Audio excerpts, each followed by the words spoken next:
मी राजकारण घरात माझ्याच गटामध्ये जिथं आम्ही 6 भावंड आहेत त्या 6 जणांपैकी 2 शेतकऱ्याची जमीन त्यांनी घेतली आणि बाकीच्याची कसल्याही प्रकारची सहमती घेतलेली नाही। आणि जो प्रोजेक्ट अगदी वरती म्हणजे माळरानावर घ्यायचा चालला होता तर त्यांनी ऐन वेळेला सुपीक जमिनीमध्ये आणि आमच्या वस्तीमध्ये तो तयार केलेला आहे।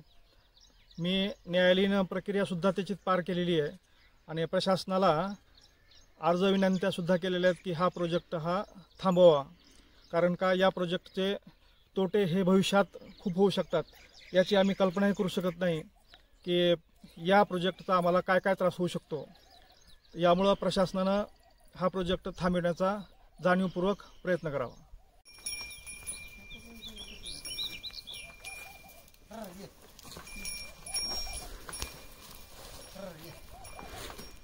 ये